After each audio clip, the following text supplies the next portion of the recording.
Hi everyone, my name is John and I'm that crazy liberal.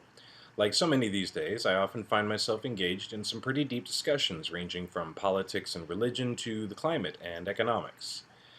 Now, I'm not going to try to claim to be an expert here, but I do make a point of trying to have a firm grasp of a topic before debating it.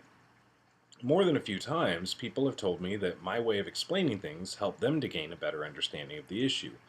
I try to look at the bigger picture and understand my opponent's arguments. And the idea for this video blog came out of several discussions I've had on Facebook recently. Now, I don't expect that everyone who watches is going to magically agree with me, or that they'll even be able to see my side. But every now and then, someone is going to have an aha moment and start to think critically about something they'd taken for granted before. Even if they don't change their mind, they'll think critically about it.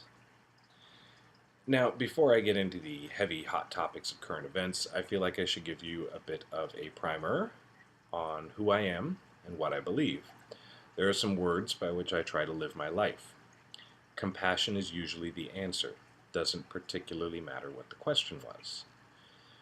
So, what does that mean exactly? For most questions in life, there are multiple answers, some wrong, some right, some a mixture of the two. But there are also answers that are based in compassion. Take the welfare programs, for instance. Uh, Now, this topic will get an episode all to itself, though you might not need to watch after hearing this part. Some people abuse the system. A lot of people really need the help. So, what do we do? And that's the question.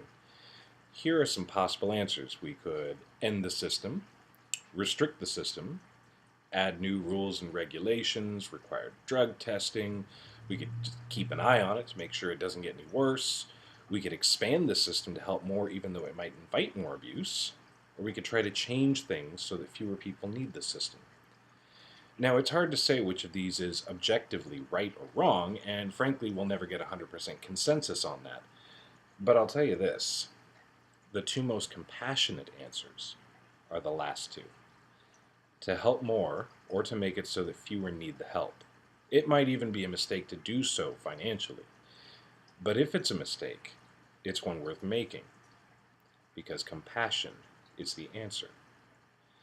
And another thing that strongly influences how and why I believe and act the way I do is something my mother told me when I was very young. She said that there are three levels to morality. At the first level, you do the right thing out of fear, fear that someone might be watching and punish you if you don't. At the second level, you do the right thing out of hope that you might get rewarded somehow. Most people live somewhere between those two levels. The religion is essentially based on those two levels. But the third level is when you do the right thing with no expectation of reward, knowing you might even get punished for it, but you do it anyway because it's the right thing to do. Now, I try to live at that level. I don't always succeed, but I do try. And since this video blog is going to focus heavily on politics, I should probably give you a primer on my positions there too, although the name probably gives away some of that.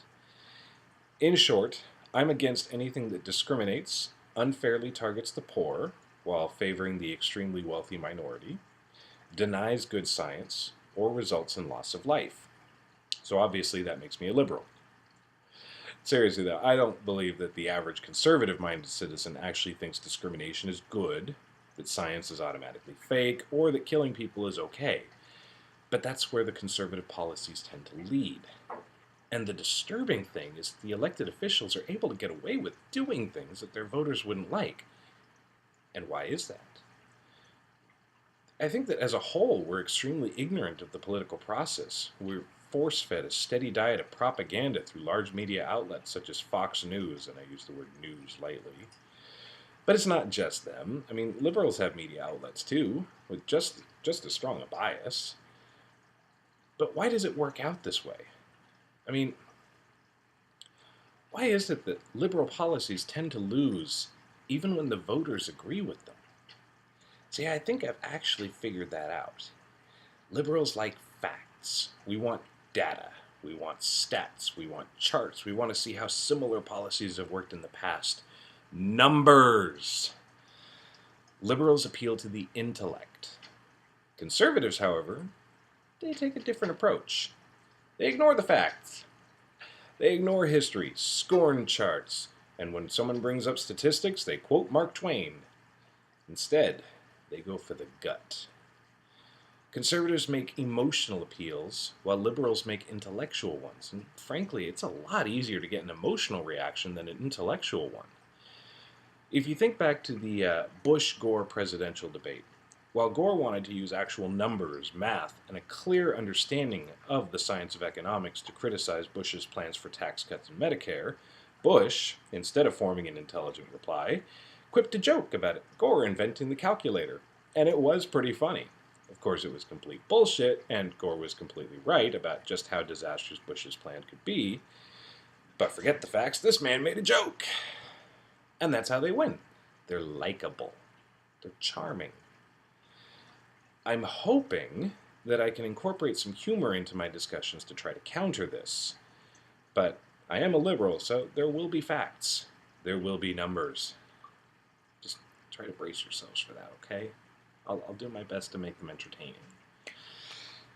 Anyway, I want to thank you for watching, and next time I will be focusing primarily on one issue. As of this moment, I'm thinking it'll be the government benefits for the poor, such as the temporary assistance for needy families. But we'll see. Maybe something else will come up in the meantime. Have a great night. Thanks for watching. See you next time.